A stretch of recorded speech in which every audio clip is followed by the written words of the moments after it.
profesores y alumnos, el Consejo Latinoamericano de Escuelas de Administración CLADEA les da una cordial bienvenida a esta Lean Class que forma parte de los servicios del programa CLADEA COIL. Este programa contribuye a internacionalizar las escuelas de negocio y formar estudiantes con una visión global. Agradecemos su participación, disfruten su sesión.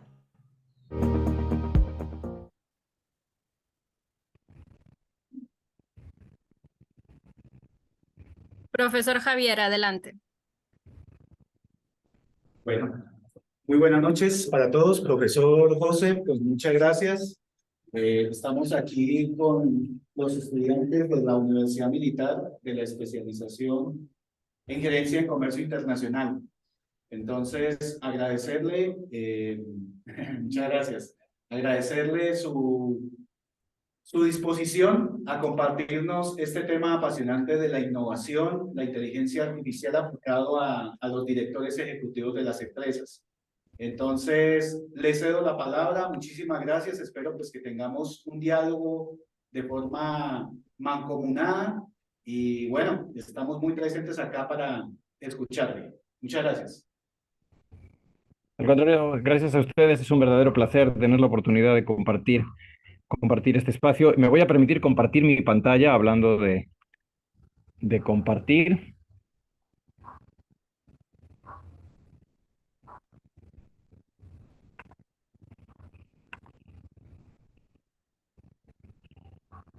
¿Me confirman, por favor, si la pueden ver? Sí, señor. Sí, señor, estamos viendo. Perfecto. Muy bien, pues mis opiniones acerca de la inteligencia artificial y la ciencia de datos, quiero aclarar de entrada que son en ciertos aspectos sui generis y bastante idiosincráticas a comparación de lo que van a encontrar seguramente en otros especialistas en el área.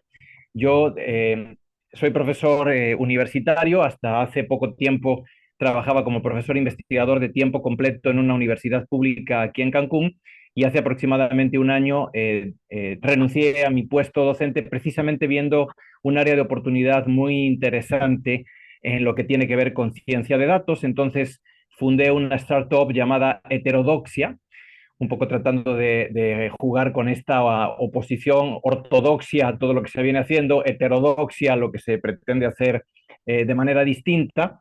Y tengo un año en que estoy compaginando mi labor docente ahora como profesor de asignatura con mi labor como emprendedor. Y ha sido sin duda alguna apasionante, pero también sin duda alguna muy, muy difícil. Entonces, lo que voy a tratar de compartirles es esta doble visión de un académico entusiasmado con las posibilidades tecnológicas y al mismo tiempo de un ingeniero en campo enfrentándose a los problemas no tanto tecnológicos como sociológicos y psicológicos que acompañan a la inteligencia artificial y al uso de la ciencia de datos en estos momentos. Yo trabajo en una universidad católica en estos momentos, en la Universidad de Anáhuac de Cancún, una universidad de la Legión de Cristo, y siempre trato de conectar un poquito algunos de los conceptos filosóficos que están detrás de las disciplinas que hablamos con algunos conceptos que puedan tener que ver con cuestiones teológicas o con cuestiones filosóficas. Y en particular, Einstein y Spinoza, el famoso filósofo de origen sefardí, de origen español, pero radicado en Holanda, son siempre el contexto que aparece una y otra vez. Para aquellos de ustedes que no estén muy familiarizados con la filosofía y con los conceptos de Spinoza, él desarrolla una idea que después retoma Albert Einstein, donde él se imagina a Dios no como un ser omnipotente, omnipresente y omnisciente que está al pendiente de todo y que altera las reglas de la naturaleza a su antojo y capricho dependiendo de lo que le pidan los hombres. Él más bien se imagina a Dios como poniendo en marcha el universo con un conjunto de reglas y después sentándose a observar el comportamiento de este universo de acuerdo a las reglas que él puso, sin alterarlas constantemente. Einstein retoma en algún momento esta frase y dice que para él las leyes de la física son los pensamientos de Dios.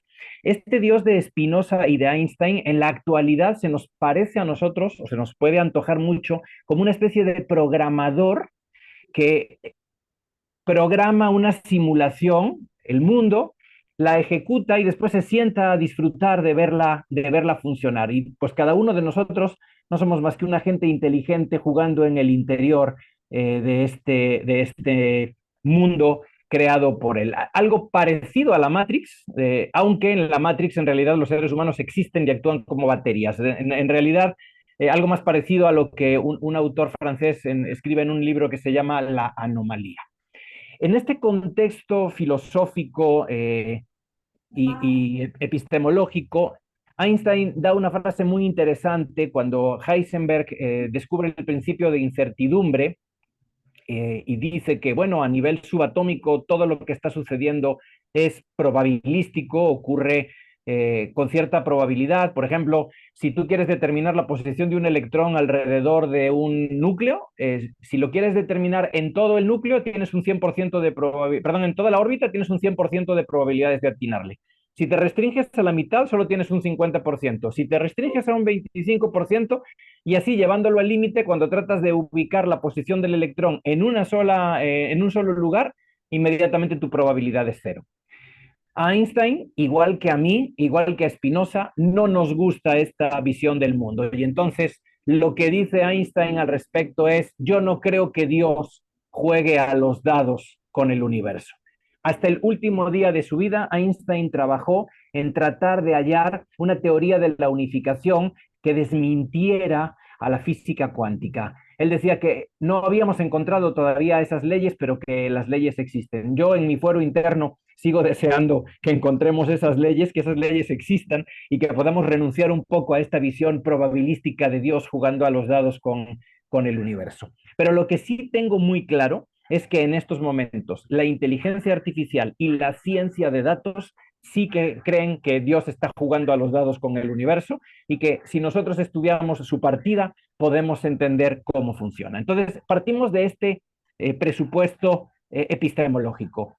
La inteligencia artificial sí que juega a los dados con el universo y la ciencia de datos sí que estudia el universo como si una entidad sobrenatural estuviera jugando a los datos con él. Así que el primer punto del que vamos a hablar antes de la inteligencia artificial es ciencia de datos, o planteando la pregunta de otra manera, ¿estaremos dando palos de ciego?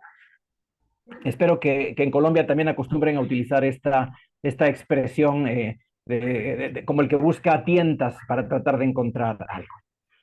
Y yo me atrevo a pensar que en epistemología, en filosofía y por ende en ciencias, tenemos un continuo, esta línea horizontal que les pinté de color rojo, donde en uno de los extremos tenemos un mundo totalmente estocástico, un mundo regido por el azar y por las leyes de la probabilidad.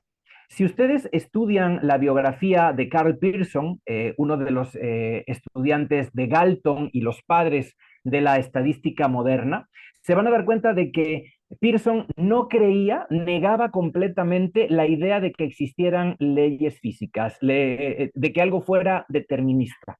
Él creía únicamente en la correlación.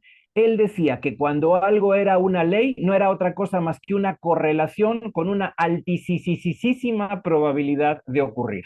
O sea, el hecho de que tú dejes caer un objeto y el objeto siempre caiga, para él no constituye una ley, sino que constituye una correlación con altísima probabilidad de ocurrir.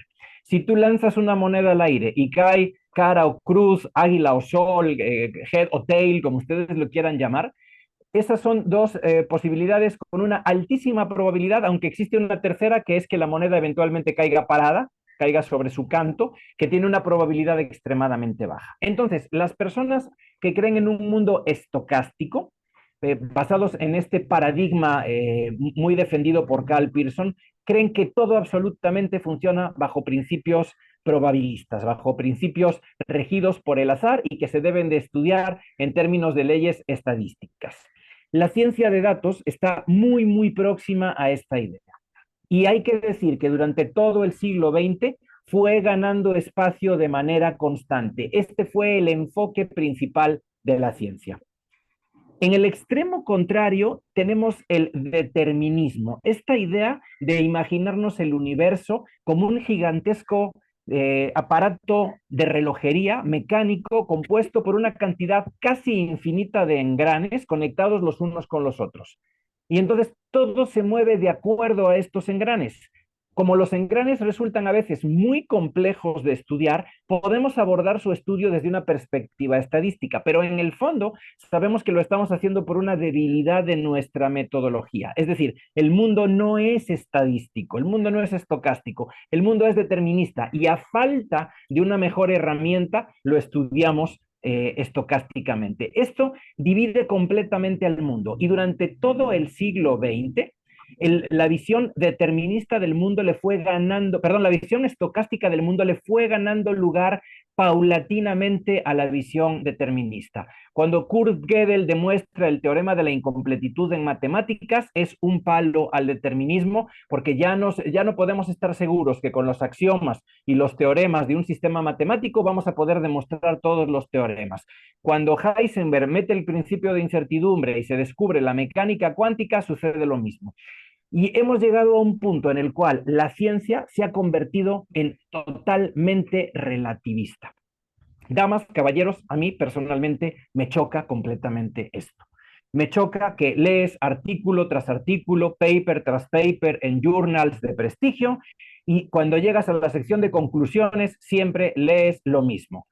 Toda la evidencia recolectada hasta el momento sugiere fuertemente que X está altamente correlacionada con Y, pero se requiere de más dinero y más estudios para continuar adelante. Con el debido respeto, pero yo no quisiera ver a esos científicos subiéndose a un avión para ir a un congreso y que de repente la azafata, la aeromoza, la sobrecargo, como ustedes les quieran llamar, les diga: toda la evidencia recolectada hasta este momento sugiere fuertemente que este avión no se va a caer, pero a lo mejor sí. Y como resulta que yo me gano la vida como ingeniero, a un ingeniero no se le permite una visión estocástica del mundo. La gente quiere comprar seguridades, quiere comprar cosas basadas en leyes físicas. Si tú contratas a un consultor para ganar una campaña política, tú quieres que te dé certezas, no quieres que te dé probabilidades. Y además, todos los estudios realizados en psicología hasta ahora dicen que nuestro cerebro es una máquina fundamentalmente predictora. Es una máquina que busca patrones, causa-efecto. Esto también demuestra por qué tenemos un fracaso tan grande en las materias de estadística y de probabilidad, y que inclusive hay un libro muy bueno al respecto que se llama Mala Ciencia, escrita por un médico inglés, que demuestra que gente con doctorados en estadística les hacen preguntas básicas acerca de la estadística y no son capaces de responderla. Nuestro hardware, nuestro wetware mental, está diseñado para buscar causalidades, no para buscar probabilidades. Así que dentro de este gran espectro que tenemos, poco a poco, durante el siglo XX, el estocasticismo le ha ido ganando espacio al determinismo, y diera en estos momentos que estamos teniendo nos están llevando hacia un mundo todavía más estocástico. Cuando nosotros ponemos a traducir un texto usando Google Translate, la herramienta no tiene ningún modelo,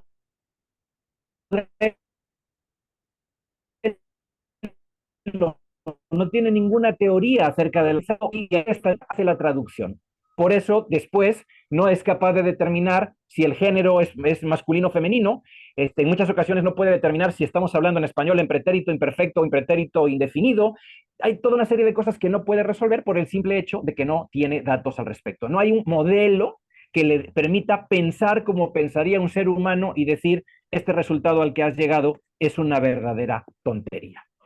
En el extremo izquierdo de esta idea se encuentra este artículo, que es la primera lectura que les sugiero fervientemente que ustedes lleven a cabo.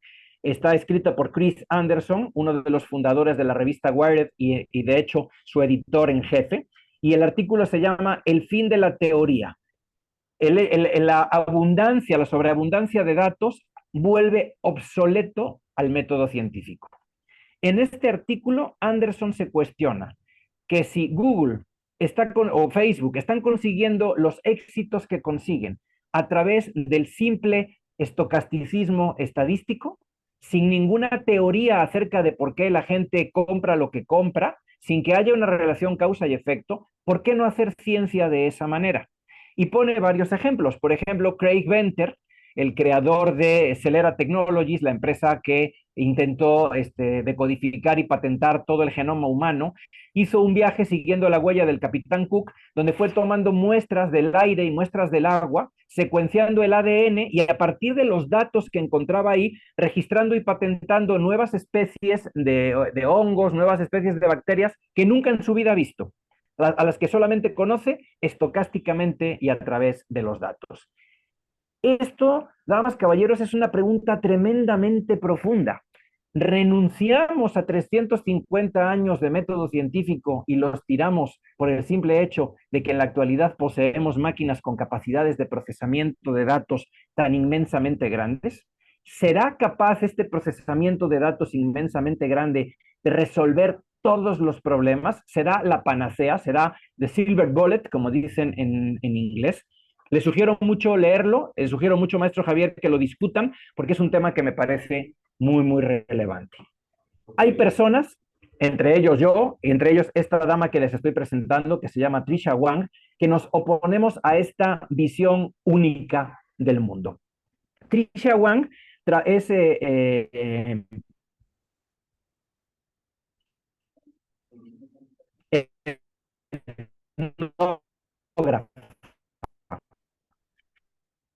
ella en China estaba desesperada por algo nuevo que había nacido que se llamaban smartphones. Llega y le dice a Nokia, oigan, se está viniendo una oleada inmensa que se llaman smartphones, hay que fabricar uno. Y Nokia le dice, no, todo lo que nos dice nuestro Big Data va en contra de lo que tú me estás diciendo. Y ella les afirma, a ver, cuidado, el Big Data que ustedes hacen refuerza las ideas acerca del modelo de negocios que ustedes ya tienen, pero no les permite darse cuenta de cosas nuevas. Es decir, solamente te habla de lo que ya está plasmado en los datos, no de lo que está por venir. Ella pone una metáfora muy bonita donde dice, es como encontrar la aguja en el pajar sin darte cuenta de que el pajar está a punto de ser barrido por un tornado. Y eso fue lo que le pasa a Nokia. Nokia truena estrepitosamente por ser incapaz de darse cuenta del profundo cambio que hay en el mercado. Ese tornado que arrasó el pajar cuando ellos estaban tratando de buscar la aguja a través del Big Data. Entonces Tricia plantea una idea nueva que ella le llama el Thick Data, los datos densos, y que nosotros podemos representar en este eje XY. En el eje de las X nosotros tenemos qué tan profundos son los insights que descubrimos en algo, el conocimiento que buscamos. Y en la parte vertical ponemos el tamaño de la muestra con la que estamos trabajando. Como pueden ustedes ver en la región azul vertical, ahí es donde se encuentran los macrodatos, el Big Data. Cuando nosotros estamos tratando de optimizar un modelo de negocios que ya conocemos, podemos tener inmensas cantidades de datos, pero que nos hablan de cosas muy puntuales. Ahí el Big Data, en estos sistemas que se denominan autocontenidos, funciona relativamente bien. Si tú le pides al Google Translate que traduzca textos que siempre ha utilizado, va a ser bastante exitoso pudiéndolos hacer. Si le pones en un texto de una naturaleza científica o de una naturaleza poética que no conoce, del cual no hay suficiente volumen de datos, a falta de un modelo semántico que le permita tomar decisiones, revienta. Ahí es donde el thick data, los datos densos, esta cuestión etnográfica que propone Tricia, hace una gran diferencia. Tricia no está en contra del Big Data, está en contra del uso exclusivo del Big Data o de darle preferencia al Big Data cuando no hay un modelo epistemológico detrás de él. Olvidé comentárselo, pero si en algún momento tienen alguna duda, algún comentario, por favor, con toda confianza me avisan, porque yo me sigo hablando como retaila, ¿eh? Claro, claro, profe. Eso precisamente le estaba comentando a los estudiantes. Si lo podemos interrumpir, claro que sí, profesor José. En el momento en que gusten. Muchas gracias. Yo esperaría que no fuera un monólogo, por lo menos en la última parte, espero que tengan muchas preguntas. Me voy al extremo contrario. ¿Quién es, digamos, mi marco de referencia? ¿Quién está del lado causal opuesto a este movimiento exclusivamente basado en datos? Seguramente no conocen a este autor, pero les recomiendo mucho, encarecidamente, que lo revisen. Se llama Judea Pearl y él escribió hace aproximadamente 10 años un libro llamado Causalidad, donde habla de modelos de razonamiento y de inferencia.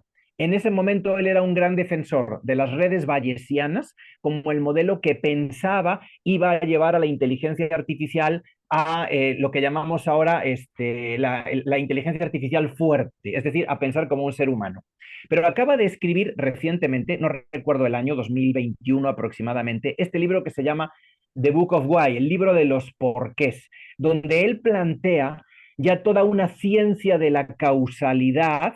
Fíjense que no es de la casualidad, sino de la causalidad, basada en un modelo que a mí particularmente me gusta mucho, que yo como doctor en educación y como interesado en la enseñanza de STEM, uso desde niños de primaria hasta estudiantes de posgrado. Es algo que se denominan diagramas causales. Me voy a adelantar un poquito una diapositiva para mostrarles en qué consiste un diagrama causal.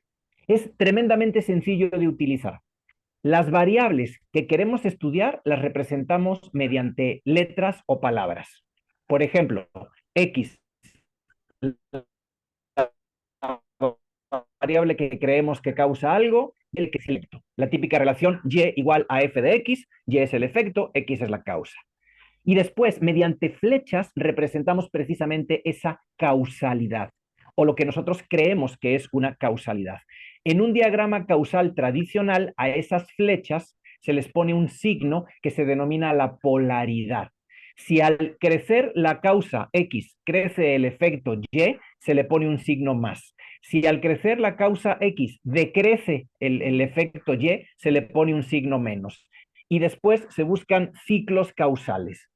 Lo que hace Pearl es extender esta idea y encontrar una serie de patrones, en particular estos tres que les estoy mostrando en pantalla ahorita, que describen la mayor parte de las relaciones causales que nosotros podemos encontrar en un fenómeno. Aquí no estamos trabajando con palos de ciego, aquí estamos desarrollando un modelo acerca de cómo funciona el mundo.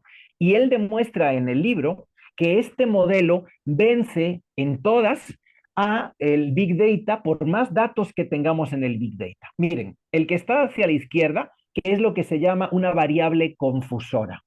Aquí tenemos una variable X que está causando una variable Y, pero no nos damos cuenta, el Big Data no se puede percatar de que existe otra variable más Z que es a la vez causa de X y de Y. Nosotros podemos encontrar en una tabla que X, Y y Z se encuentran altamente correlacionados, pero no podemos decir, sin un modelo, quién causa a qué. Y aunque tratemos de asignar una causalidad, el problema de Z sobre X y Y es un problema semántico. Déjenme ponerles un ejemplo para aclarar esto. Imagínense que X es la cantidad de kilómetros que camina una persona de la tercera edad y que Y es su esperanza de vida. Nosotros tendemos a pensar que a mayor cantidad de kilómetros caminados por esta persona, mayor esperanza de vida va a tener. Pero en realidad ahí puede estar presente una tercera variable que es Z, que es el estado de salud de esta persona. Una persona con buen estado de salud de manera natural va a vivir más, o sea que X está influenciando a Y. Y también esa persona con buen estado de salud va a querer caminar más, de tal manera que que Z está influyendo a X. Este tipo de modelos son como el tornado que se acerca al pajar cuando estamos buscando la aguja. Es imposible prácticamente que lo detecte un modelo de Big Data. El caso intermedio que tenemos, lo que se llama una variable mediadora, aquí nosotros tenemos una relación entre X y Y, pero está mediada por Z. En presencia de Z es que eso ocurre. Z es el mecanismo para hacerlo. Aquí no se ve, pero en algunas ocasiones de Z sale otra flecha hacia una variable P, que es el proxy. Cuando yo no puedo observar Z directamente, a veces puedo colocar una variable proxy en su lugar. Y el tercer modelo, que es uno de los más interesantes y que es prácticamente se escapa por completo del control del Big Data, es lo que se llama una variable colisionadora. Aquí lo que tenemos son dos causas distintas, X y Z, que están produciendo, perdón, dos causas distintas, X y Z, que están produciendo un mismo efecto Y. ¿Cuánto del efecto Y le podemos imputar a X y cuánto le podemos imputar a Z? La única manera en que puede resolver esto el Big Data es mediante los ensayos aleatorios controlados, también llamado pues, pruebas AB. De esto es de lo que viven fundamentalmente Facebook y Google en la actualidad. A ver, lánzale una página web a la gente con el fondo en azul y con el fondo en amarillo. Ahora mide cuál de los dos visitaron más a nuestro cliente. Si visitó más el azul y es estadísticamente significativo, la página se queda en color azul. Este tipo de ensayos aleatorios controlados es constantemente lo que tiene que hacer el Big Data. En cambio, con este modelo de variables colisionadoras, nosotros podemos predecir el comportamiento de eso mediante un sistema algebraico que utiliza un operador nuevo que plantea Judea Pearl y que se llama el operador do. Me regreso una diapositiva, por supuesto este material va a estar al alcance de todos ustedes. Nosotros podemos observar aquí lo que Judea Pearl llama la escalera de la causalidad, que tiene tres niveles. El primero de los niveles, la causalidad más sencilla, es la asociación. Esta es la que pueden hacer animales sencillos, como por ejemplo un búho, que puede saber que bajo ciertas condiciones una rata va a salir de su agujero y va a correr hacia un lugar. No sabe por qué, pero sabe que ocurre. Y es el mismo nivel que tienen los robots de inteligencia artificial que tenemos. Por encima de un mundo de causalidad, que es el nivel de intervención. En este nivel, fundamentalmente, lo que nosotros hacemos es preguntas de qué pasa si y cómo sucede. Este es el nivel que se plantea un niño cuando está chico o que se plantean, no sé, suponemos que se planteaba el nombre de neandertal. Y por último, el tercer nivel, el que es completamente inalcanzable para nuestras inteligencias artificiales actuales, es el nivel de los contrafactuales, donde nosotros somos capaces de imaginar un mundo distinto al actual e imaginar si las cosas fueran hacia ese mundo, ¿cómo sería? Este mundo de contrafactuales que nosotros hacemos con una gran facilidad, que un bebé puede hacer a partir de los 4 o 5 años de edad, está completamente fuera de lo que la inteligencia artificial puede hacer. A la derecha les puse un diagrama de cómo funciona en la actualidad el aprendizaje profundo con diferentes niveles de capas, ¿no? Un texto que dice the car, formado por líneas. Cuando nosotros hacemos la extracción de características, podemos ver que se han perdido parte de las letras, pero después, mediante el uso de estadísticas en la capa de letras, somos capaces de identificar diversas alternativas. Luego podemos tratar de agruparlas en este nivel de clúster y luego someterlas a un nivel lexicográfico y a un nivel sintáctico. Dos de las técnicas que se han venido utilizando en inteligencia artificial durante mucho tiempo. La bronca es cuando llegamos al nivel semántico. Si la inteligencia artificial no sabe de qué está hablando el texto, simplemente estamos perdidos. No va a poder hacer nada. En esta primera parte les he platicado acerca de Big Data. Ahora me quiero pasar al segundo campo, a la inteligencia artificial. Y les pregunto yo, ¿hablamos de inteligencia artificial o hablamos de estupidez natural? La inteligencia artificial tiene toda una historia, no es algo que se nos haya ocurrido nuevo, es un viejo sueño del hombre, esta idea de crear entidades, o sea, de generar inteligencia por métodos no biológicos, es decir, cualquiera de nosotros podemos fabricar inteligencia de una manera muy sencilla, simplemente copulamos con una pareja, esperamos 9 meses y van a ver ustedes cómo se genera inteligencia. No es muy complicado de hacer y casi todo el mundo viene ya programado para poderlo hacer sin ningún problema. Cuando hablamos de inteligencias artificiales, estamos hablando de sistemas que no son necesariamente biológicos. Y uno de los antecedentes es esta idea hebraica de los golems. el hecho de que un rabino en Praga crea un muñeco de barro y después, jugando con la cábala, empieza a pronunciar palabras y se topa con la palabra que usa Dios para darle vida al hombre. Y entonces nace el golem. Hay un poema de Jorge Luis Borges verdaderamente maravilloso acerca de este tema, ¿no? Y hay varias cosas de este poema que yo quiero rescatar porque tiene mucho que ver con lo que estamos haciendo en la actualidad. El primer verso dice: sediento de saber lo que Dios sabe, Judá León se dio a permutaciones, noten que es un proceso estadístico, de letras y a complejas variaciones, noten que es un proceso estadístico, y al fin pronunció el nombre que es la clave, la puerta, el eco, el huésped y el palacio, donde un muñeco que con torpes manos labró para enseñarle los arcanos de las letras, del tiempo y del espacio. Unos versos más abajo dice: el simulacro alzó los somnolientos párpados y vio formas y colores que no entendió, perdidos en rumores, y ensayó temerosos movimientos. Así tenemos momentos en la inteligencia artificial. Nuestra inteligencia artificial no entiende. A los ojos de los legos puede ser que haga cosas muy brillantes, pero no soporta un análisis medianamente inteligente. Por eso yo me pregunto, ¿no será la inteligencia artificial otra burbuja más que estamos viviendo?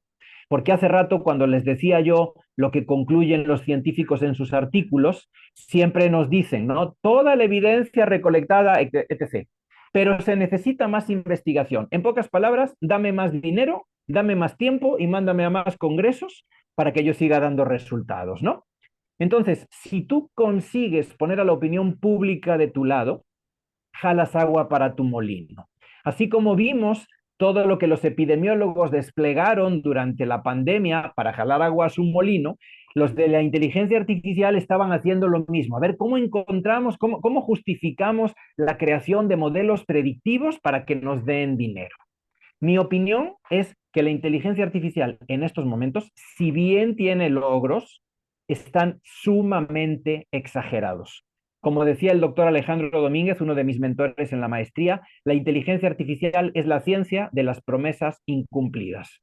Llevan diciéndonos que van a lograr verdadera inteligencia artificial dura desde 1940 y las máquinas siguen siendo igual de tontas que un búho o igual de tontas que un ratón. Los investigadores exageran sus resultados para buscar apoyos. Y bueno, pueden ustedes creerme a mí o pueden no creerme, lo cual me parecería muy bueno, pero pueden escuchar la opinión de este señor Kai-Fu Lee en su libro Superpotencias de la Inteligencia Artificial. Este señor fue el director de inteligencia artificial primero de Google y de luego de Microsoft, y fue el que le tocó meter esas dos empresas en China, dado su origen étnico. Y él nos dice: existe la creencia errónea de que vivimos en una era de descubrimientos en IA, que tumba sin parar viejos paradigmas y descifra antiguos misterios, alimentada por un flujo constante de apasionantes informes mediáticos, ¿no? La inteligencia artificial lee el manuscrito Voynich. El sistema Deep Blue gana a Kasparov el campeonato mundial de ajedrez. El sistema Watson gana el Jeopardy y gana el Go. Pero lo que él nos dice, esta impresión es engañosa. Estos recientes hitos son más bien la mera aplicación de los avances de la última década en aprendizaje profundo y tecnologías complementarias a nuevos problemas donde nunca se habían utilizado. Pero estos avances son solo mejoras y optimizaciones. No significan un progreso rápido hacia una IA general o IA fuerte, como se le llama, o cualquier otro avance similar en el nivel del aprendizaje profundo. Estamos en la era de la implementación, estamos en la era de la ingeniería, donde los empresarios que quieran o que queramos beneficiarnos, vamos a necesitar empresarios, vamos a necesitar ingenieros y gerentes de producción. Estamos viviendo una burbuja, damas y caballeros, igual que estamos viviendo una burbuja con las energías renovables. Todos los cálculos que hacemos demuestran que ni forrando todo el Reino Unido de generadores eólicos alcanzaríamos a la energía que se necesita. Pero le está metiendo mucho dinero la Unión Europea y los investigadores se mueven hacia donde está el dinero. Como otra prueba de este punto, está el famoso asunto del juego de la imitación que Alan Matheson Turing plantease en el inicio de la computación. Él dice, podemos considerar que una computadora es pensante, es inteligente, si uno de nosotros, comunicándonos con ella mediante un chat, para no verla, no podemos decir si estamos hablando con un humano o estamos hablando con una computadora. Existía un premio, ya lo quitaron, el premio Loebner, que trataba de premiar con $100,000 y una medalla de oro al chatbot que fuera más humano en el mundo. Hasta el año 2015, en 25 años, ningún programa ha conseguido engañar a los 4 jueces que están, ni siquiera, perdón, a los 5 jueces, ni siquiera a la mitad de ellos. Cualquiera que haya platicado tantito con ChatGPT, sí, es un juguete bonito, pero no deja de ser un juguete. Y tarde o temprano empieza a decir y hacer tonterías. Otra prueba de que, como dicen los españoles, está reculando el mundo sobre la inteligencia artificial. El famoso proyecto del Human Brain Project, donde se pretendía en la Unión Europea utilizar una supercomputadora para simular todo un cerebro, ya fue cancelado.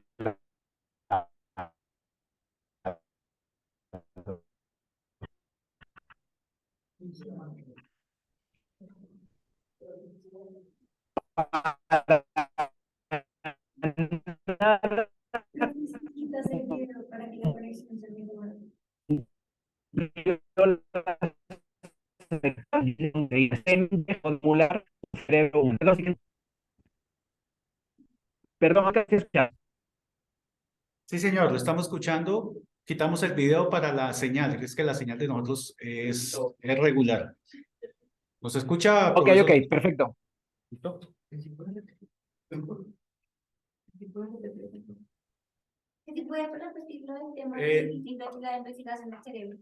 Profesor, ¿nos escucha? Sí. No, pero ¿sabe qué te dijo este chico? Andrés, ¿no te dijo nada? Pero yo le escribo porque así es muy difícil. Profe, ¿nos escucha? Dice Laura que tiene malas señales. Sí. Les escucho, pero escucho la voz de la señorita con mucho eco.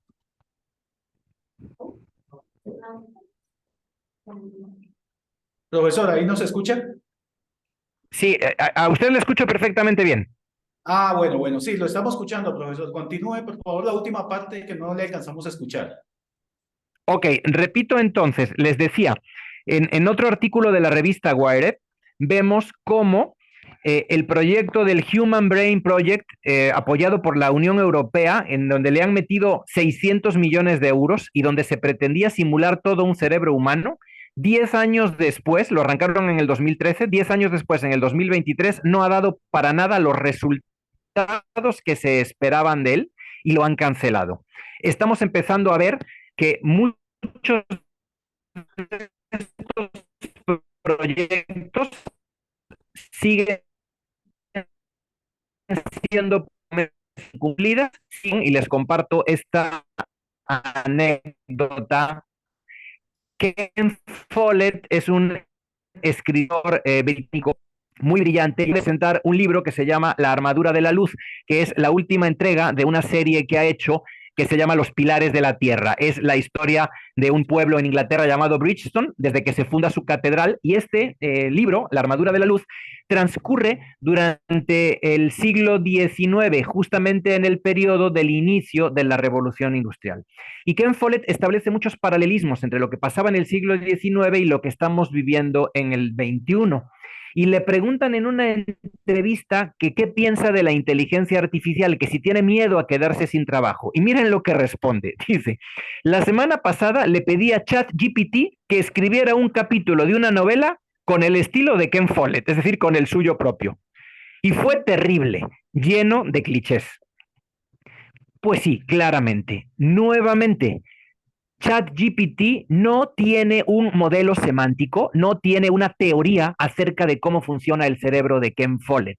Simplemente ha leído, entre comillas, ha guardado en formato de texto lo que Ken Follett ha redactado. Y lo más que puede hacer es una aproximación estadística al trabajo de Ken Follett. El resultado es un texto lleno de clichés, que a todas luces para nada compite con la capacidad que tiene Ken Follett para poder escribir un libro. Con esto creo que ya les he dejado en claro cómo veo el asunto de la ciencia de datos y cómo veo el asunto de la inteligencia artificial. Ahora me gustaría entrar en el tercero de los elementos que para mí es el crítico, las organizaciones, la gestión de ellas y las paradojas que conllevan. Esto es como... Profesor, ¿nos Perdón, escucha? sí. Adelante, adelante. Hay una pregunta, profe. Sí. ¿Me escucha? Escucho.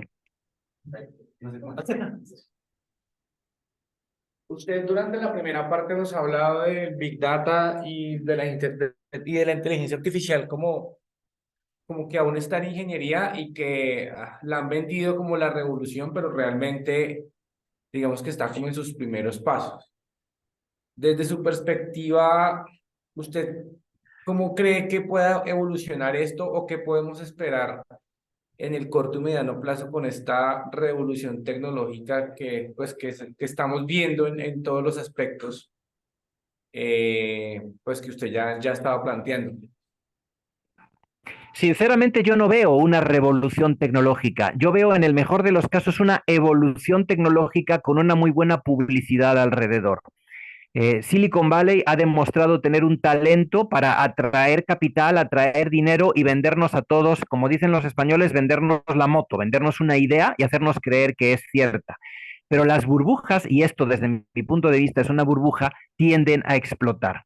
Yo no veo a corto o mediano plazo a las inteligencias artificiales reemplazando los verdaderos puestos importantes en una organización. En esta pirámide que les estoy mostrando, sí es cierto que la inteligencia artificial va a quitar muchos empleos en el nivel operativo, pero es que esos empleos son mano de obra, no son cerebro de obra. Son personas que manufacturan, se ganan la vida con sus manos. No son gente que haga otra cosa desde la perspectiva de la ciencia de datos que generar nuevos datos que se almacenan segundo a segundo en una base de datos. Yo en primer lugar creo que esta es una labor indigna de los seres humanos. Es una labor que realizamos durante mucho tiempo porque no habíamos desarrollado tecnologías que los pudieran automatizar. Si ustedes ven la película de Chaplin de tiempos modernos, donde él trabaja en una planta de producción y ya en automático aprieta tuercas aunque no tenga tuercas enfrente, eso fue lo que esa revolución industrial previa nos había dejado. Esos empleos sí los va a revolucionar o los va a quitar a corto plazo la ciencia de datos, la inteligencia artificial. Pero es que esos empleos no nos debieron de corresponder nunca a nosotros. Son empleos meramente mecánicos. Lo voy a ver en una diapositiva un poquito más adelante en las conclusiones, pero se los adelanto. Si la inteligencia artificial quita ese tipo de empleos, qué bueno. Nunca debieron de ser empleos humanos. Si las personas quieren seguirse ganando la vida haciendo cosas así de primitivas, van a quedarse sin empleo. ¿Qué nos está obligando el siglo XXI? A ganarnos la vida con lo que nos hace distintos del resto de las especies, que es nuestra inteligencia, nuestra capacidad de imaginar, nuestra capacidad de elaborar modelos, nuestra capacidad de pronosticar. Todo eso ocurre en los niveles superiores. En el nivel táctico, o sea, en el de sistemas de automatización de oficinas, eso es lo que significa el SAO que vemos ahí, donde tomamos estos datos y los convertimos en información, donde los hacemos indicadores. O un nivel por encima de este, en el nivel táctico, pero de Decision Support Systems, o sistemas de soporte a las decisiones, donde tomamos esta información y la transformamos en conocimiento. La acomodamos de otra manera, la almacenamos en Data Warehouse y podemos explotarla en un nivel mucho más alto, convirtiéndola en conocimiento y en sabiduría. Yo creo que lo que nos está dejando esta revolución, aunque repito, mi perspectiva es la evolución, es liberar nuestras manos para permitirnos utilizar nuestro cerebro. Desgraciadamente, cada vez hay menos personas que quieran utilizar el cerebro. Si ustedes revisan las estadísticas de falta de ingenieros y científicos en países que tradicionalmente lo lideraban, concretamente Alemania y Estados Unidos, solo en Estados Unidos hay un déficit de más de 1 millón de desarrolladores de software en los próximos años. por más que nos digan, no va a poder una inteligencia artificial reemplazar a corto o mediano plazo el trabajo de un programador. Si me preguntan a mí, nunca va a poder reemplazar el trabajo de un verdadero programador. La imaginación para desarrollar algoritmos, para demostrar teoremas, etcétera, requiere de una forma de pensar que no es estadística, que no le estamos enseñando a las computadoras. Entonces, ¿quieren tener trabajo? Hay que trabajar con la cabeza. ¿Quieren ganarse la vida con las manos? Vamos a estar en un problema, en una situación bastante complicada. No sé si con esto contesté la pregunta, traté de ampliar un poquito el concepto. Sí, profesor José. Yo tengo otra consulta, profesor. Sí. Digamos, me parece muy importante ese slide que usted nos está mostrando en este momento con respecto a los datos, información, conocimiento y el concepto de conocimiento y sabiduría, ¿sí? De hecho, nosotros acá en la Universidad Militar, la semana pasada precisamente, tuvimos la visita de un experto también en datos de ciencia y le planteamos una pregunta, digamos, desde el punto de vista precisamente de los datos en función de la información, ¿sí? De hecho, nosotros a nivel empresarial, nosotros trabajamos con varias herramientas como lo es SAP y como lo es Oracle, en donde las fuentes de los datos recolectados, les pongo un ejemplo, el tema de importaciones y exportaciones, en donde esos datos son suministrados por aquellos documentos aduaneros en donde la DIAN, que es la autoridad aduanera aquí en Colombia, recolecta esa información y a través de Big Data, básicamente las plataformas como Sysex, Legiscomex, hacen preliminarmente datos e información. Quien tiene que tomar la decisión para convertir esos datos a través de Power BI, pues, a nivel gerencial, para convertir esos datos en conocimiento y en sabiduría, no es la máquina como tal de la inteligencia artificial o la Big Data, sino un ser humano que recolecta esos datos y toma la decisión de, oiga, en China en este momento están por demanda, por la partida arancelaria de cierto producto, están demandando X producto con X precio y X volúmenes, pero es un dato frío. Quien debemos tomar la decisión somos nosotros los directores de empresa para poderle decir a esa empresa demandante nuestro producto de exportación aquí en Colombia, venga, esta es la información, llegué a usted, señor cliente, pero realmente es un dato frío que me está dando pues la Big Data y por ende la inteligencia artificial. ¿Usted cómo ve esa evolución precisamente del sector empresarial tomando decisiones de los datos a una toma de decisiones como lo vemos en la pirámide a nivel estratégico, siendo nosotros directores de empresa? Porque pues el dato está, pero quien debe tomar la decisión pues es el director de la empresa para determinar qué producto va a exportar a los mercados internacionales. ¿Usted cómo lo ve desde ese punto de vista? No podía estar más de acuerdo con usted, profesor. De hecho, si nosotros estamos buscando que la inteligencia artificial tome esas decisiones por nosotros, es que estamos radicalmente equivocados. Es decir, lo que nosotros, la parte de donde el humano tiene que participar aquí es en las capas tácticas y estratégicas. SAP es un sistema completamente operativo, completamente transaccional, que depende de una base de datos Oracle que está diseñada para optimizar. Si uno revisa cómo están las tablas en SAP, uno se da cuenta de que esas tablas están normalizadas en primera, segunda y tercera forma normal. ¿Qué significa esto?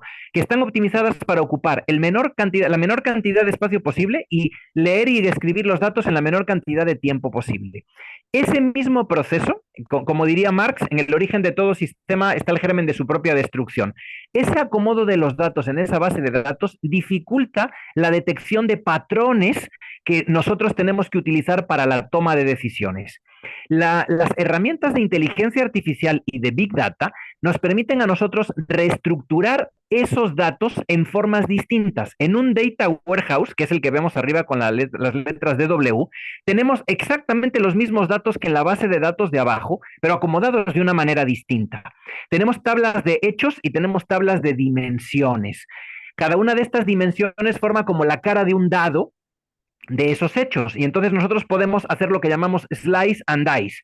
Podemos rebanar por cualquiera de las capas que forman ese dado, o podemos girar el dado para verlo desde diferentes perspectivas. Pero la capacidad de girar y ver ese dado y de imaginar lo que significa es una capacidad eminentemente humana.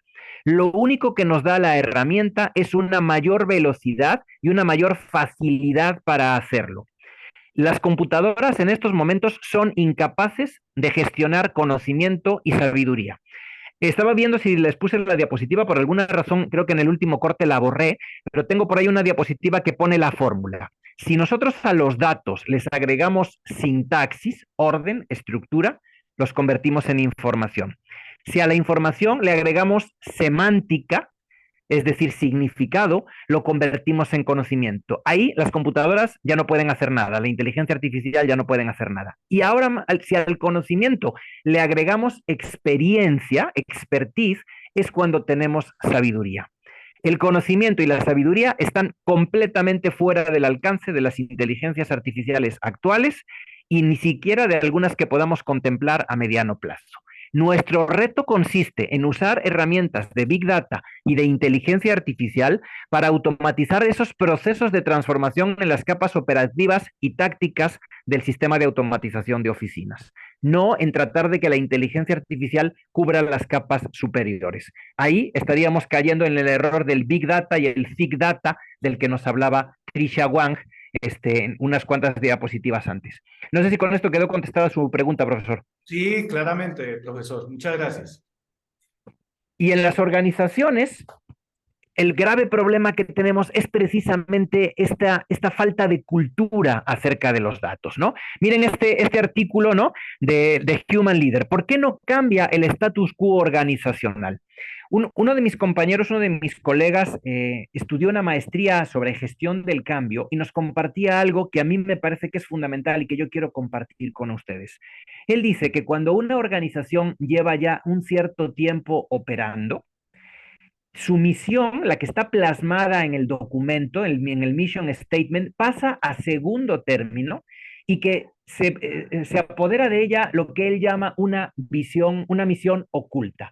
Y esa misión consiste en mantener el status quo, en que pase lo que pase, mi puesto, mi trabajo se vuelva indispensable. Entonces, esto provoca en la gente un nivel de anquilosamiento en las organizaciones tremendo, que ahora sí nos ralentiza de una manera increíble. Creo que nadie ha captado esto también como el señor Parkinson en este libro, que él escribió originalmente como si fuera un libro cómico, pero que yo recomiendo a todo administrador que lea al menos una vez en la vida, La Ley de Parkinson, ¿no? Esta idea de que el trabajo se expande hasta llenar el tiempo disponible, que si no da la impresión de que estoy haciendo un montón de cosas, entonces no está bien. Profe, Que cada vez que... Pregunta. Sí, adelante, adelante.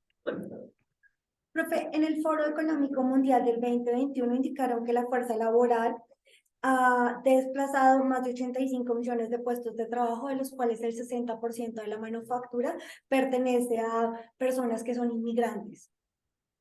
Y sí, eso lo dice. Y dice que eso está generando una problemática a nivel de hambre, de desplazamiento forzado, ¿sí? Y entre esos caen los países tercermundistas como Colombia. Sí. Sí, ciertamente, los países que viven de su mano de obra están sufriendo terriblemente por esas automatizaciones. Concuerdo con usted. Ellos hablaban que no solamente eso, sino que la ciencia de los datos, el Big Data, en los países tercermundistas no ha llegado ni siquiera para clases, porque ellos hablaban que nosotros estamos en el pilar más básico y eso hace parte de la pobreza tecnológica que se tiene. Entonces hablaban de todo lo del consumo de red, pero tú nos estás diciendo también que habla sobre, espera que yo calme, sobre, tú mostraste una que era una curva de lo de las datas y de lo de las intuiciones, y ellos dicen que eso no existe. Perdón, ¿me puedes decir de cuál es? Ahí me perdí en esa última parte. Más adelante, más atrás, qué pena, que es la gráfica que tú tienes más adelante, que era más adelante, por favor. Más atrás. Sí. Ahí voy, es que va bastante lento Sí, estamos viendo que va para atrás. Concuerdo contigo en que nuestros países han llegado muy tarde a toda esta revolución. Estoy completamente de acuerdo en ese punto contigo. Y que mucho de nuestra gente sigue queriendo vivir de la mano de obra y no del cerebro de obra. También estoy de acuerdo contigo en ese planteamiento. Pero tú ahorita nos hablabas de esa gráfica, y la del Big Data y el Tix Data, ¿sí?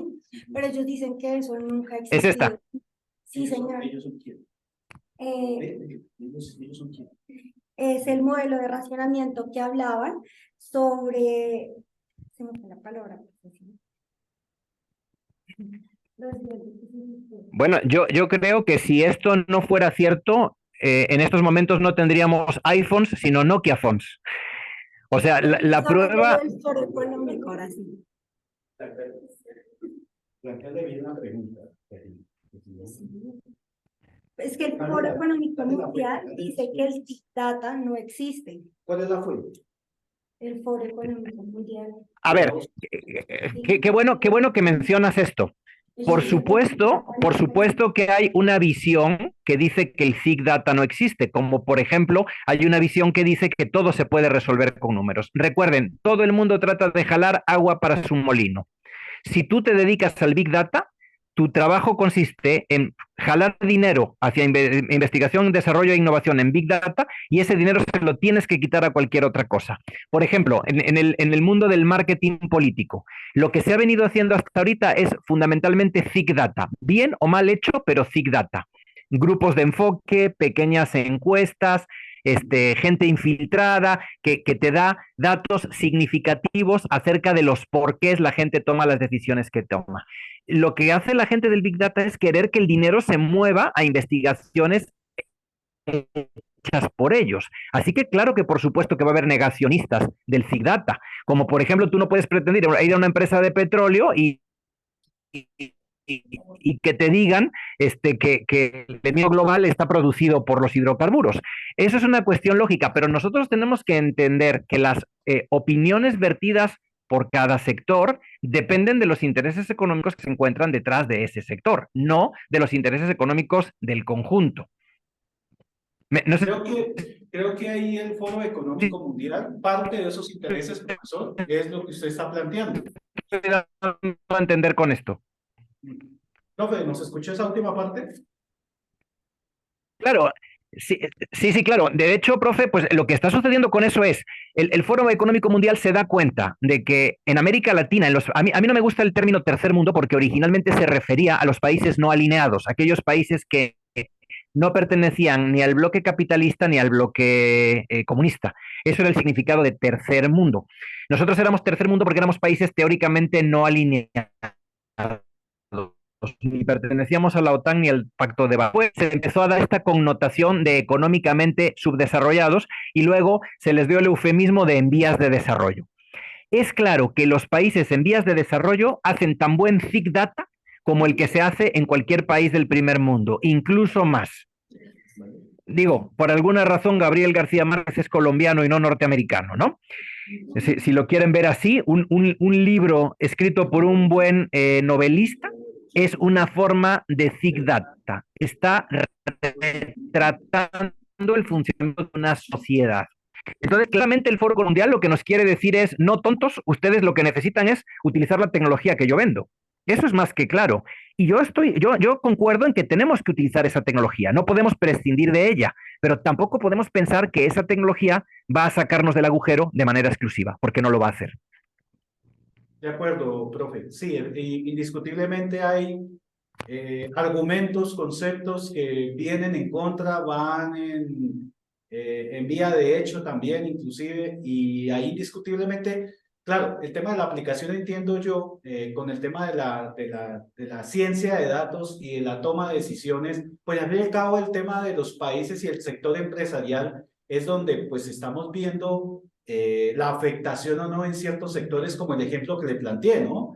Ahora, la estudiante que me hizo la pregunta del Foro Económico Mundial, pues también plantea esa negación desde ese punto de vista, que es lo que está planteando la fuente, ¿sí? Que es el Foro Económico Mundial, y aún así se percibe que la ciencia de los datos versus la toma de decisiones a nivel empresarial, evidentemente es lo que estamos viviendo hoy en día, llámese como se llame, y desde la perspectiva que lo ven los negacionistas también, y los que están a favor de esto, ¿no, profe? La ciencia de datos nos va a permitir a nosotros, si lo que pretendemos es hacer negocios en el sistema contenido en el que ya estamos, la ciencia de datos es lo único que nos va a hacer competitivos. ¿A qué me refiero con un sistema contenido? Justo lo que usted planteaba, profe. Si lo que nosotros queremos es saber qué le vendemos a China, dependiendo de sus necesidades actuales, la ciencia de datos y la inteligencia artificial son nuestra solución. Si queremos adelantarnos una jugada en ajedrez y pensar qué es lo que van a necesitar y que ni siquiera ellos todavía lo saben, la ciencia de datos no es capaz de darnos esa respuesta. Entonces, para trabajar en sistemas autocontenidos, en los cuales el futuro inmediato es predecible a partir del pasado inmediato, por supuesto que la ciencia de datos es una muy buena solución. Si nosotros queremos irnos un paso más allá de eso, entonces estamos fritos porque no lo vamos a poder hacer. Por ejemplo, en Wall Street, la mayor parte de las operaciones, de las transacciones, se hacen algorítmicamente. Como todos básicamente usan los mismos algoritmos y a la misma velocidad, todos tienen más o menos el mismo poder de cómputo, todos toman las mismas decisiones a la vez, y esto da pie a una paradoja que se llaman las profecías autocumplidas. Cuando todos los algoritmos dicen que una acción va a bajar de precio, todos venden al mismo tiempo y la acción baja de precio. Pero aquí es donde encontramos a gente como Warren Buffett, a gente inteligente, que juega en contra de eso y que dice, si yo tengo un pensamiento de segundo nivel, me puedo dar cuenta que con que aguante el valor de esas acciones un poquito más, voy a ganar una inmensa cantidad de dinero más. Eso no es pensamiento de Big Data, eso es pensamiento que en la mente de Warren Buffett hay un que poseen los algoritmos, porque los algoritmos se basan exclusivamente en planteamientos y procesamientos estadísticos. Entonces, si nos queremos mover en las reglas de un sistema autocontenido cuyo futuro es predecible en términos del pasado inmediato, Big Data. Si queremos ir un paso más allá y adelantarnos a las jugadas, el Big Data no es suficiente y necesitamos un pensamiento basado en Big Data y un pensamiento basado en leyes científicas, no nada más en predicciones estadísticas. Miren, sí estaba la fórmula que les había dicho, no me había adelantado yo lo suficiente, aquí la tienen. Y me voy al último apartado de nuestra discusión, las personas. Ya hemos visto los datos, hemos visto la inteligencia artificial, hemos visto las organizaciones y esta cuestión anticambios que manejan las organizaciones. Ahora vámonos con las personas. El principal problema que tienen las personas con el Big Data y en buena medida con el Big Data somos nosotros mismos, son los sesgos cognitivos. Las ciencias del comportamiento han descubierto, aquí nada más está una pequeña muestra de ellos, alrededor de 50 sesgos cognitivos que tenemos constantemente. Voy a referirme a uno de ellos como ejemplo, el sesgo de anclaje. Durante una negociación, el primero que da un precio ancla en la mente de todos los demás el precio alrededor del cual se va a negociar. Entonces, en el sesgo de anclaje, si nosotros al empezar a negociar ponemos sobre la mesa un cierto precio, ese es el precio sobre el cual va a girar toda la negociación, por absurdo que sea ese precio, pero el hecho de haberlo adelantado provoca en la mente humana la activación de ese sesgo de anclaje. Si nosotros no somos capaces de comprender nuestra propia inteligencia natural, las limitaciones y los sesgos que tenemos, vamos a ser incapaces de interpretar correctamente eso que el Big Data y que el Thick Data nos da. En particular, el principal problema que tenemos es que tratamos siempre de que los datos den la razón de aquello que nosotros ya hemos decidido a priori. Hay por ahí una metáfora que le llaman la metáfora del elefante y el mono. Dicen que la mente humana es como un mono subido en un elefante.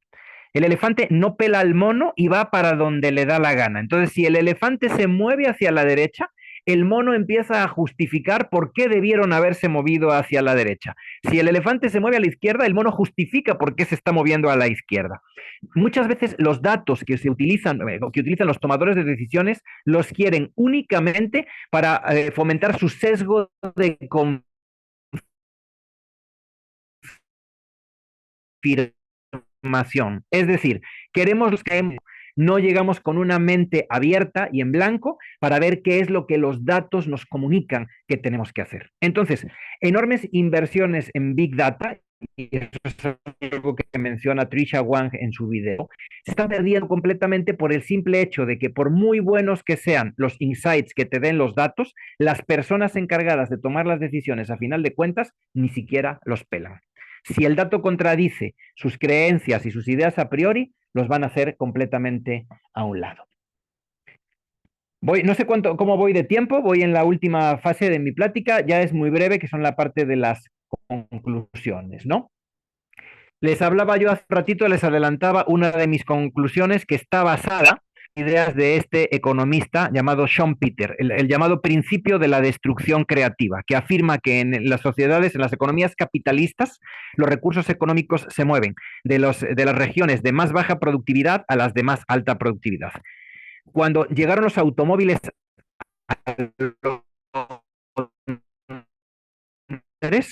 hubo economistas un colapso del sistema económico inglés, porque ¿qué iban a hacer los palafreneros y las personas que cuidaban los caballos?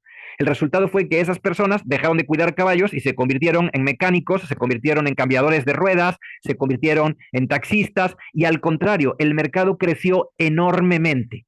Cada nuevo cambio que ha traído la economía, hemos esa mano de obra convirtiéndola en otra cosa. El gran reto que tenemos en estos momentos es que tenemos que convertir mano de obra en cerebro de obra. Tenemos que hacer que la gente piense, que le guste pensar, que le guste enfrentar retos intelectuales y no solamente retos manuales.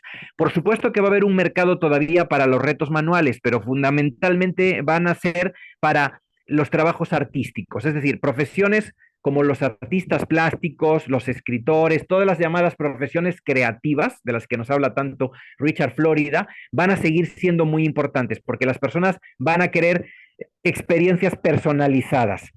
Pero el resto de las personas que hacen labor monótona están condenados a desaparecer. Así que los trabajos que son automatizables mediante inteligencia artificial no nada más desaparecen, sino que desde mi punto de vista merecen desaparecer. Qué bueno que desaparezcan, ¿no? Y la siguiente, que para mí es la fundamental. Por muy bueno que sea el Big Data, por muy buena que sea la ciencia de datos, por muy poderosas que sean nuestras herramientas de inteligencia artificial, si el administrador que toma las decisiones al final, el tomador de decisiones, sigue siendo la misma persona de mente estrecha, buscando que los datos apoyen su sesgo de confirmación, estamos completamente perdidos. Necesitamos formar una nueva generación de administradores con una visión mucho más sólida fíjense que no tanto en la parte cuantitativa. Yo creo que la solución no está en dar más cursos de estadística en los programas. Lo que necesitamos es mucho más pensamiento científico, mucho más lógica de causalidad, mucho más ser capaces de representar un problema utilizando diagramas causales, evaluándolos, simulándolos, etcétera, etcétera. Necesitamos administradores que tengan una formación científica y por ende cuantitativa mucho más sólida de la que tenemos en la actualidad. Necesitamos apegarnos a las ideas principales de Taylor, el padre de la administración científica, que, dicho sea de paso, era un ingeniero. Estas son básicamente las ideas que quería compartir con ustedes. Espero que les haya sido de provecho, espero no haber abusado mucho de su tiempo y si tienen alguna pregunta más, con mucho gusto estoy a sus órdenes. Discúlpenme por la música, pero el barrio donde vivo todavía se vende con anuncios de voz. No sé si alcanzan a escuchar la música. No, señor. No. Aquí Me alegro porque pasa no por sé. aquí Tintán cantando El panadero con el pan mientras yo estoy hablando. No, señor, tuvimos fallas ahí con el internet nosotros y bueno, una última pregunta tenemos acá, profesor José. Las que gusten, adelante.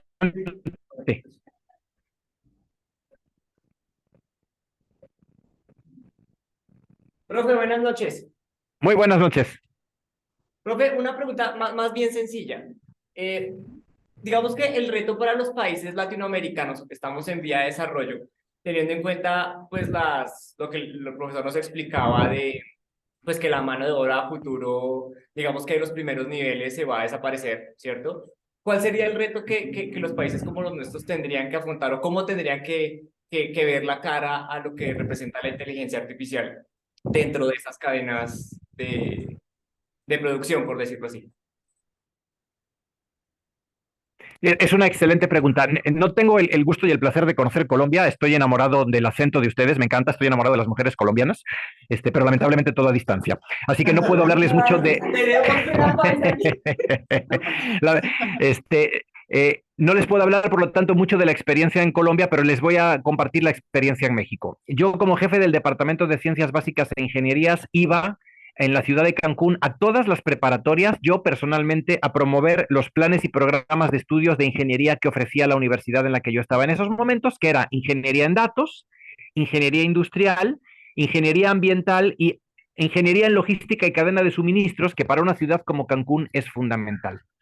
Y yo les hacía a los estudiantes de preparatoria, a nuestros aspirantes, ¿ustedes qué quieren estudiar? Y la respuesta que más obtenía es cualquier cosa que no lleve matemáticas. Repito, cualquier cosa que no lleve matemáticas. Esa era la respuesta. Entonces, optan por carreras como derecho, optan por carreras como turismo, optan por carreras como gastronomía, todas ellas carreras que, por supuesto que tienen su mérito, yo no lo voy a demeritar, pero que agregan mucho menos valor del que uno podría esperar que agrega una licenciatura en ciencia de datos. En el caso de Cancún, la ciudad donde yo vivo, esta es una ciudad que consume todo por la industria turística y no produce absolutamente nada. Así que necesariamente tenemos que tener una cadena de suministros muy fuerte que transporte hasta acá, almacene y distribuya con el menor costo posible los productos que la industria turística requieren. Para que ustedes se hagan una idea, cada semestre teníamos 400 aspirantes a licenciatura en turismo contra 36 aspirantes a la carrera de ingeniería en logística y cadena de suministro. Esa proporción, 400 a 30, por redondearlo, bueno, y teníamos otros tantos a gastronomía. ¿Ustedes cuántos sous chefs o cuántos pinches de cocina creen que necesitan los hoteles en comparación con la cadena de suministros que se requiere? Las carreras, por la facilidad de no tener que pensar, ¿no? Piensan en gastronomía y piensan en labor manual, piensan en turismo y piensan en conceptos no matemáticos. El reto de América Latina está en ponernos al nivel de China y de India en cuanto a los aspirantes a carreras en las áreas STEM, Science, Technology, Engineering and Mathematics. Yo les digo a mis estudiantes, ¿te quieres ir a Estados Unidos con una visa Green Card? Estudia la carrera de Ingeniería en Datos. Ni siquiera has terminado cuando ya te están ofreciendo un trabajo. ¿No te quieres ir? Google te va a ofrecer un trabajo remoto. En cambio, estudias para turismo y estás a los devaneos que tenga la industria. Viene una temporada baja, te dejan de contratar y ahí estás tristeando y pobreteando hasta que llegue la siguiente temporada alta. No puede ser que escojamos nuestras carreras dependiendo de la no presencia de matemáticas en ella. El reto de América Latina está en cambiar nuestra mentalidad y alinearnos con la forma de pensar que en estos momentos India y China sostienen tan fuertemente. Esa es mi respuesta. Vale, profe, gracias. A usted. Bueno, profe, una última preguntita, qué pena abusar de su tiempo. En absoluto, estoy más que encantado. Muchas gracias. Acá hay otra preguntita. Ya para finalizar, pues de mi parte me gustaría que desde tu perspectiva, ¿cómo ves a la logística enlazada pues con el tema de la inteligencia artificial? No sé, más llamado, he escuchado comentarios sobre la transición de la logística 4.0 a la logística 5.0. Entonces quisiera ver cómo es tu percepción desde tu lado hacia los nuevos, o sea, futuros y procesos logísticos. Debo decirte que estoy un poco oxidado en cuanto a logística porque yo dejé la carrera, como les decía, dejé la jefatura de departamento hace algún tiempo y ya estoy separado. Yo he trabajado en algunos temas de consultoría con la logística. Mira, una de las cosas que yo les decía a mis estudiantes es, tú tienes que plantear la logística con el pensamiento del siglo XXI. La mayoría de las personas piensan en logística y piensan en átomos que van moviéndose del punto A al punto B. Eso es una forma de pensar de la era industrial. Claro que vamos a mover átomos del punto A al punto B. Claro que los hoteles necesitan lechuga y tomate y pepino, y claro que necesitan colchones, y claro que necesitan vasos desechables. Ahí estamos moviendo los átomos en un sentido.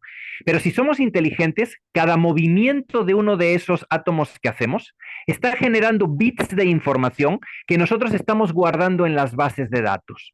Les voy a poner un ejemplo. Una de las principales cadenas hoteleras que tenemos aquí en Cancún, Palace Resorts, tiene en cada una de sus piezas de ropa sábanas, toallas, manteles, todo lo tiene con un código RFID, identificación por radiofrecuencia.